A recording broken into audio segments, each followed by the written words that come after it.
The excavator was chewing into my driveway when my wife stepped in front of the work crew and Vanessa Whitmore told her to leave our own property. Claire was holding our deed. Vanessa was holding an HOA resolution. And behind them, orange stakes marked a path I knew did not exist when we bought the land. I was still hours away when Claire called me, and the first thing I heard was the machinery grinding against gravel. What I did not know yet was that Vanessa had found a real piece of paperwork to justify what she was doing. For days earlier, I was still in Richmond, believing that old document meant nothing.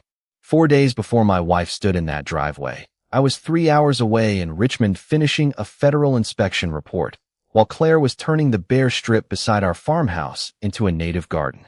She had spent the morning laying out river stones and marking where the last row of serviceberry shrubs would go. Our property sat just outside Cedar Vale, Virginia, on 14 acres that were ours and never part of the homeowners association. Then Claire heard metal striking gravel. She walked toward the driveway and saw 3 orange survey stakes going into the ground. A white SUV rolled to a stop behind them. Vanessa Whitmore, the Cedar Vale HOA president, stepped out carrying a thick folder. Claire recognized her immediately. Vanessa smiled, but she did not walk toward the house. She walked toward our property line. "Claire, I need you to come over here."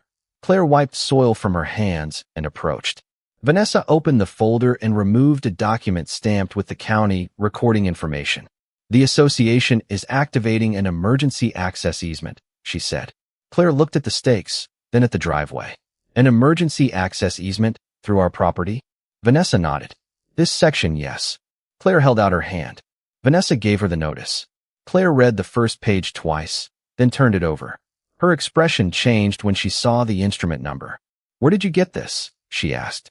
Vanessa's smile disappeared. "It is a recorded document." Claire pulled out her phone and photographed the first page, the survey stakes, the contractor truck, and Vanessa's folder. Then she called me. I answered on the second ring. "What happened?" "The HOA is claiming part of our land." I sat up in my chair. "What document?" Claire read the number slowly. "Instrument number 2019 to 44,718. I opened the closing file on my laptop and searched the title records we had saved when we bought the farmhouse. Nothing. I searched again. Still nothing. Then Claire said something that made me stop looking at the screen. "Ethan," she says, "this is not a new claim." Outside our farmhouse, Vanessa was already pointing to the orange stakes and telling the contractor where to continue. I looked at the title file again and realized there was one section I had not opened in years, the old easements and exceptions. That was the moment I understood why Vanessa had arrived with paperwork instead of an ordinary HOA violation notice. The file was only 12 pages, but the page I was looking for was buried behind a list of exceptions most people would never read twice. I found instrument number 2019 to 44,718 near the bottom of the title report. My first reaction was relief. The document existed, which meant Vanessa had not invented it. My second reaction was worse. I knew that number. I had seen it 4 years earlier at our closing. I had simply convinced myself it was irrelevant. Claire heard the silence on the phone. "Ethan, I am looking at it. You knew about this?" I did not answer quickly enough. She understood. I told her what I remembered, an old access easement connected to the farm lane that existed before Cedar Vale was built. Our attorney had explained that it was limited, and I had assumed the new subdivision would never have a reason to use it. Claire's voice stayed calm. "You told me there was nothing we needed to worry about." "I thought there wasn't." "You thought?" That word landed harder than shouting would have. Outside, Vanessa was still directing the crew. Claire watched them place another orange stake. "She is marking a line straight across our driveway." I looked at the scanned survey attached to our closing package. The old easement appeared as a thin line running along the eastern edge of the parcel. The line Vanessa was marking was nowhere near it. I told Claire to take pictures of every stake before anyone moved anything. Then I called our title attorney, Michael Harper. He answered from his office in Leesburg. "Michael, I need the full recorded copy of 2019 to 44,718, including every exhibit." There was a pause. "That is an old farm access easement." "What?" I explained what Vanessa was doing. His voice changed immediately. "Do not remove the stakes. Do not confront the contractor. And do not sign anything they hand you." "Does the HOA have access?" I asked. "Possibly.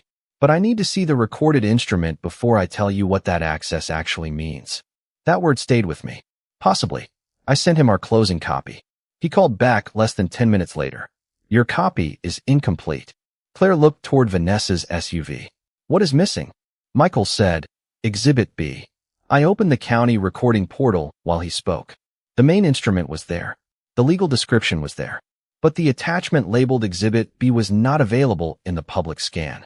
Michael explained that older recorded documents sometimes had attachments stored separately, especially when surveys or meets and bounds descriptions were included. Can the county provide it? I asked. Usually yes, but it may take a records request. That was not good enough. Vanessa was already putting stakes into our land. I asked Claire to check the physical property records in the barn while I searched our closing archive for anything mentioning the original farm lane. 10 minutes later, she called again. Her voice was different this time. Ethan, I found an old survey. What does it show? The easement does not run where Vanessa is marking. I pulled the survey onto my screen. Claire was right. The old corridor curved behind the tree line, nearly 40 feet from our current driveway. Then she said the one thing neither of us expected. Ethan, there is another document here from the year Cedar Vale was built, and it looks like the HOA already knew exactly where that easement was. The document was a 2009 subdivision development agreement, signed before Vanessa ever became president. I read the first page, then the second. Cedar Vale had been granted access to the old farm lane for emergency vehicles, but the agreement placed responsibility for maintaining that lane on the subdivision. It did not give the HOA control over our driveway. Claire found a hand-drawn site plan attached to the agreement. The old lane followed the tree line exactly where the survey showed it. Vanessa's orange stakes were nowhere close. So they know, Claire said. They have always known. I wanted to believe that was enough. It was not. Michael called while we were still standing in the barn. I found something else, he said. The recorded easement is real, but there is a limitation you need to see. He sent a scanned copy from the county archive. This time Exhibit B was included. The legal description was precise. The easement followed the old farm lane and permitted ingress and egress for emergency vehicles. Nothing in the language granted the HOA a general right to use our modern driveway. Nothing allowed construction crews to relocate the corridor because it was more convenient. I read the language twice. Then Claire noticed a paragraph near the end. The easement could be used when reasonably necessary for emergency access. That was broad enough to worry me. Vanessa might have a legitimate argument after all. I called the Cedar Vale office. Vanessa answered herself. Mr. Mercer, she said, almost pleasantly. I was wondering when you would finally look at the paperwork. You knew the easement followed the old farm lane. She paused. Of course I knew. Then why are your contractors marking our driveway? Because the old lane is no longer practical for emergency vehicles. Her answer came without hesitation. I asked what made it impractical.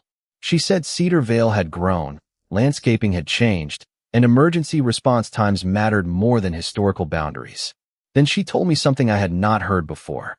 3 years earlier, an ambulance had been delayed at the main entrance after a delivery truck blocked the road. Nobody was seriously hurt, but Vanessa said the incident changed how she viewed emergency access.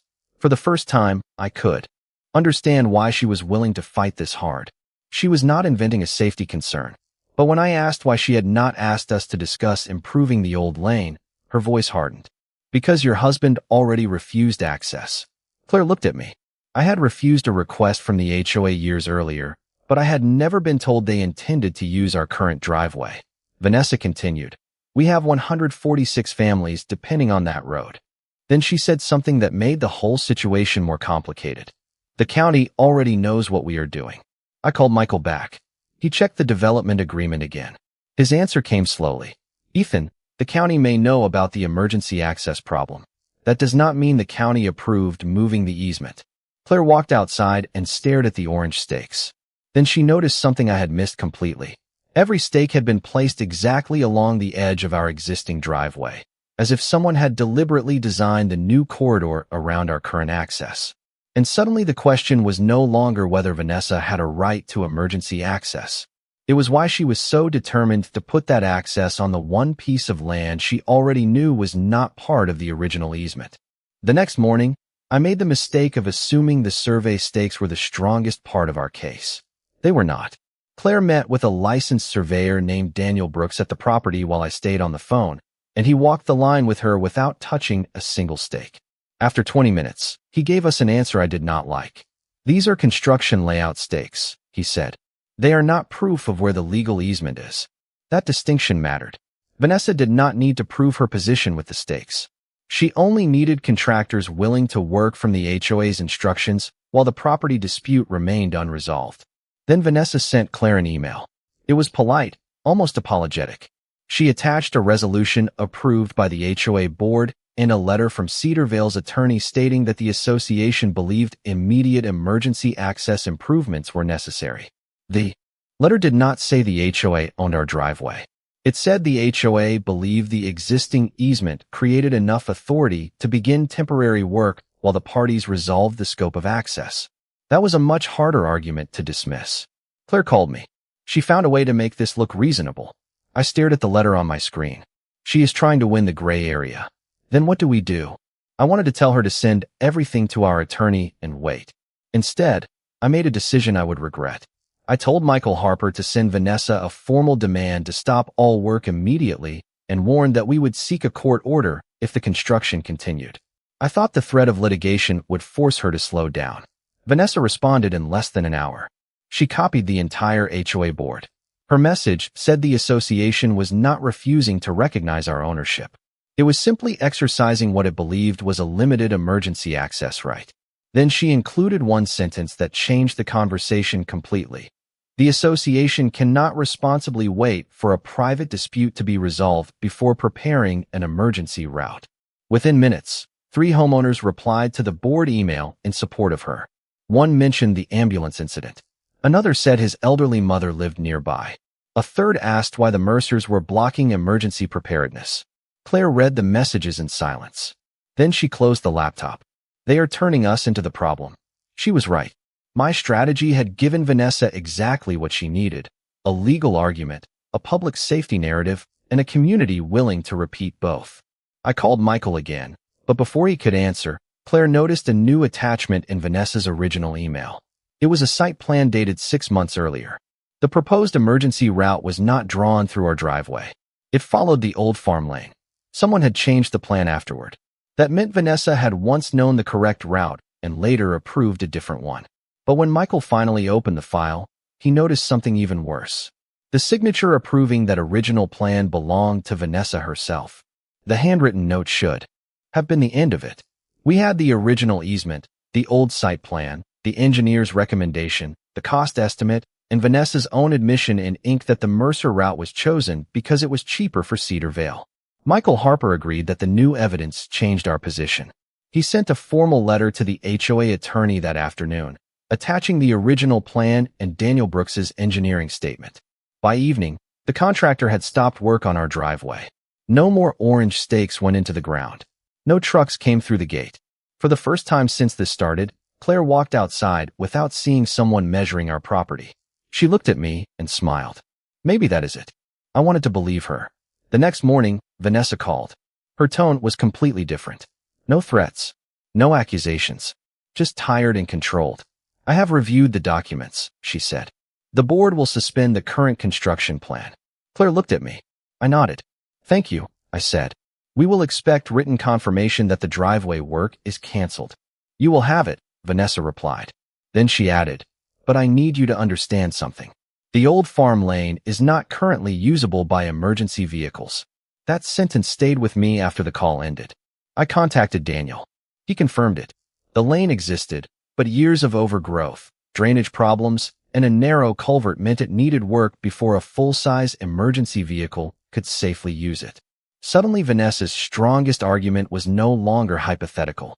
She had a real safety problem. I asked Daniel how much the improvements would cost. He gave me a number. It was higher than the estimate we had just found, because several years of deterioration had changed the site. Claire sat down at the kitchen table. "So she was wrong about our driveway," she said. "But she was not wrong about the emergency route." I nodded. That was the part one did not want to admit. We could probably stop the work on our land. But if we simply celebrated and walked away, Vanessa could tell the community that we had protected our property while leaving an unsafe emergency route untouched. We needed another answer. Claire suggested meeting with the fire and rescue department to determine exactly what the old lane required. I agreed. Before we could arrange it, Michael called. His voice was serious. Ethan, Vanessa did not just suspend the driveway project. I waited. She filed for a temporary court order this morning. My stomach tightened. For what? She is asking the court to confirm that the recorded easement permits temporary emergency access improvements while the scope of the easement is being litigated. Claire looked at me across the table. So she stopped construction just long enough to make herself look reasonable. Michael was quiet. That is not the worst part. He sent me the filing. Attached to it was a declaration from a county emergency services official stating that the old farm lane was currently inadequate for reliable emergency access. Vanessa had just found the one fact that could make her argument stronger than our documents. Michael opened the court filing while I stood beside Claire at the kitchen counter. The emergency declaration was only the first attachment. The next page was a project map. I recognized our driveway immediately, but this was not an HOA map. It carried the name of a county resilience program and listed Cedarvale as the project sponsor. I read the parcel number twice. It was ours. Why is our property on a government project map? Claire asked. I called Michael. Because Vanessa may have submitted it as part of the emergency access project, he said.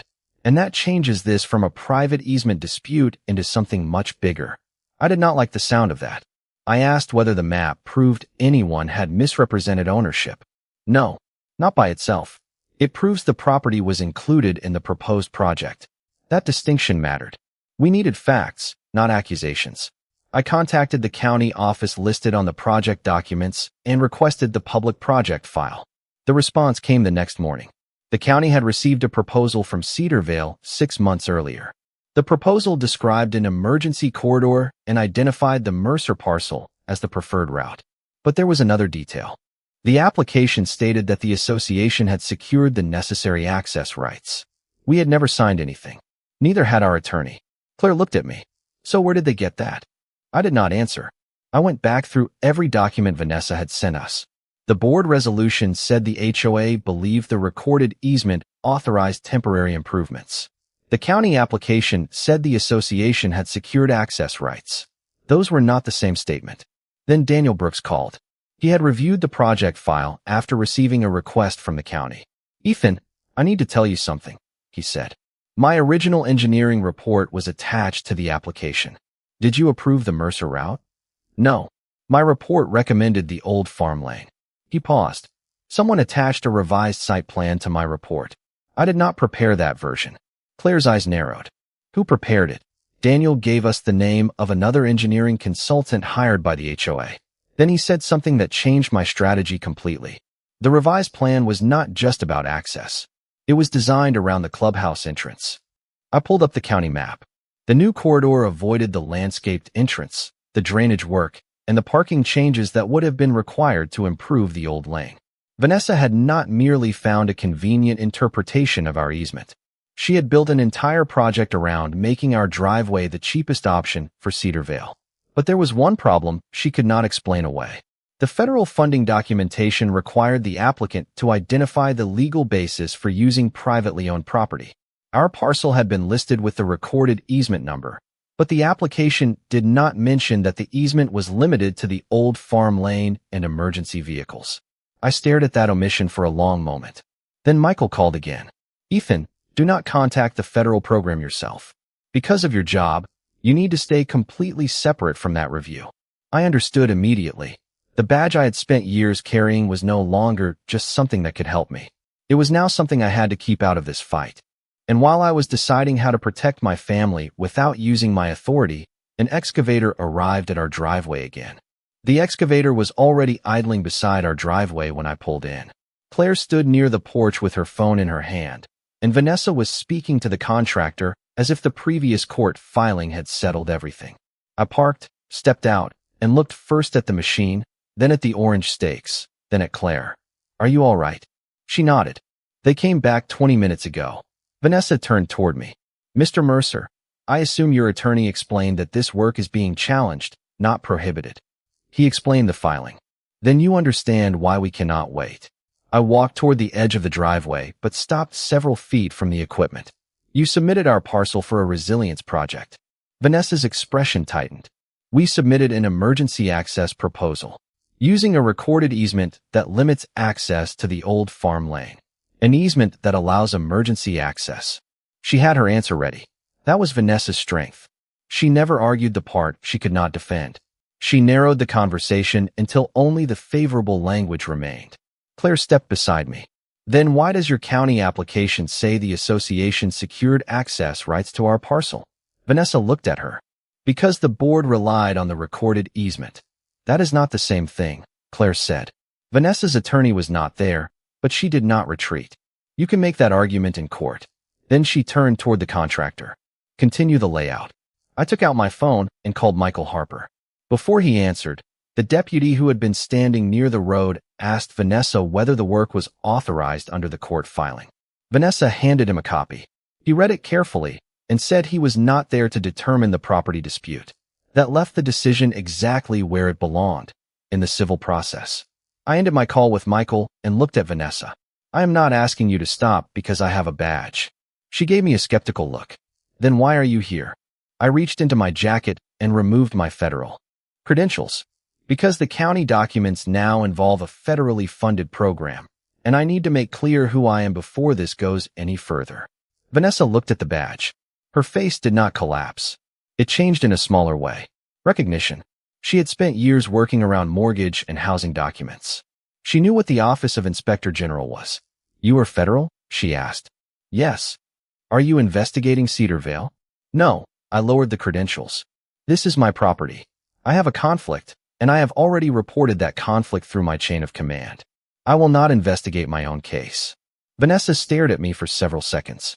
Then she looked at the excavator. So what exactly are you threatening us with? Nothing. I turned toward Claire. We are going to do this correctly.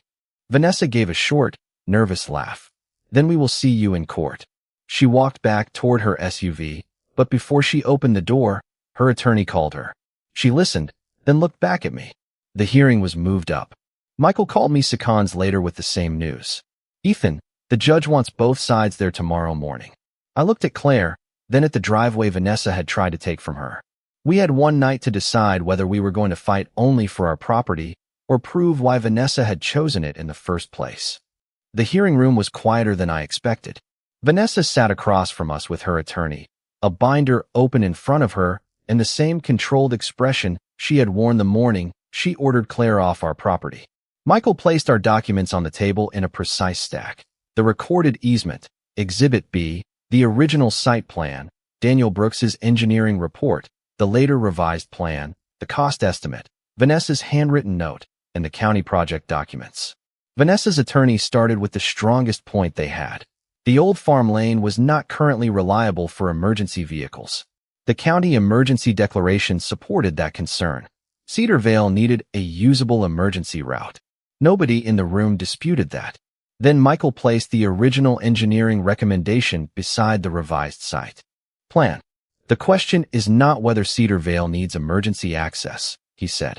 The question is whether that need gives the association authority to relocate a recorded easement onto a different portion of private property. Vanessa leaned forward. We never claimed to own their property. Her attorney nodded. We relied on the recorded easement and the reasonable necessity of emergency access. Michael turned to the cost estimate. Then why did the association reject the recommended route because of cost and pursue the Mercer driveway instead? Vanessa answered before her attorney could. Because the original estimate was outdated. She sounded sincere. The lane deteriorated. The cost changed. We needed a practical solution. I believe she believed that. But Claire quietly pushed the older planning document toward Michael. It showed that the alternative route had never disappeared. It had simply become more expensive for Cedarvale. Michael then placed the revised site plan beside Daniel's original plan. Your own consultant recommended the farm lane, he said. Vanessa looked at the documents without speaking. Her attorney argued that circumstances had changed and that emergency access could justify temporary work while the legal scope was determined. That was the last serious obstacle. If the court accepted that argument, Vanessa could still gain temporary access to our driveway, even without proving permanent ownership. Michael did not attack the safety concern. Instead, he offered the solution Claire and I had been building toward. Improve the old farm lane under the recorded easement, subject to the appropriate emergency services review, while preserving our driveway as private property. We were willing to cooperate on reasonable improvements. Cedar Vale would have an emergency route. We would keep our land. Vanessa looked at Claire. And if the lane still is not sufficient? She asked. Claire answered before I could. Then we addressed that problem with measurements and professionals. We do not redraw a recorded easement because our driveway is cheaper. Vanessa looked down at the handwritten note. For the first time, she did not have an immediate answer. Then her attorney quietly asked her a question. She whispered something back. I could not hear it, but I saw her turn another page in the binder. It was the county project application listing our parcel and the recorded easement number. The room went still. Michael pointed to the legal description. That application says the association secured access rights to this parcel. Vanessa's attorney began to respond, but Vanessa stopped him. She looked directly at me. I believe the easement gave us enough authority. I said nothing. The decision was no longer about whether Cedar Vale needed emergency access. It was about whether Vanessa had the right to decide that our property was the easiest place to put it. The judge looked down at the documents, then reached for the original recorded easement. For the first time since this began, Vanessa stopped talking. The room went completely silent as the judge began reading the exact words that would decide what happened to our driveway. The judge finished reading Exhibit B and looked at the two maps on the table. Then he asked one question that changed everything. Where, exactly, does this recorded easement run? Michael pointed to the original survey. Along the old farm lane, Your Honor, not the Mercer driveway.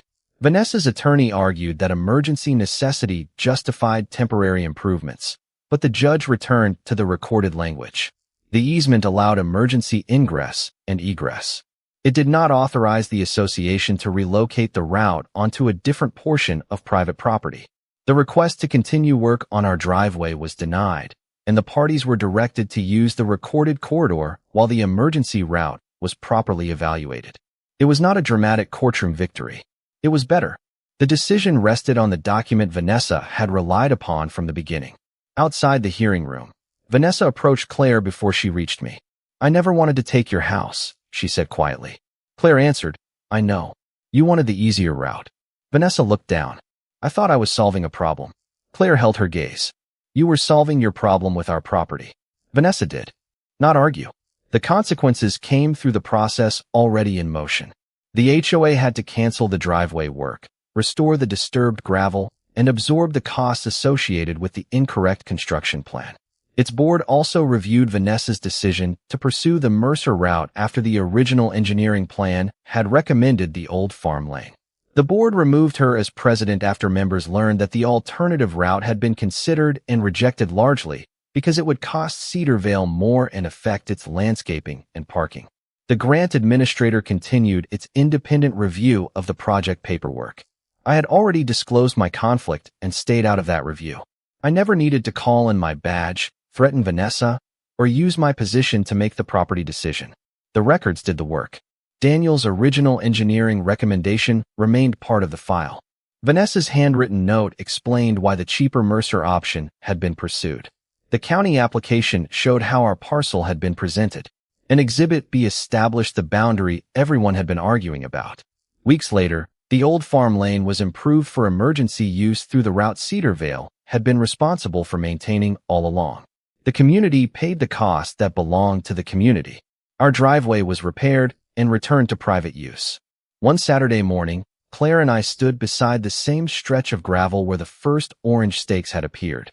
She picked one of the remaining markers from the ground and handed it to me. I put it in the toolbox beside my federal badge. Claire smiled. She really thought she could order me off our property. I looked toward the old farm lane, where an emergency vehicle was completing a routine access test. She thought the paperwork gave her more power than it did. Claire took my hand, and we walked back toward our house. Vanessa had feared the badge, but the badge never won our property back. The truth did. And this time, the boundary was impossible to ignore.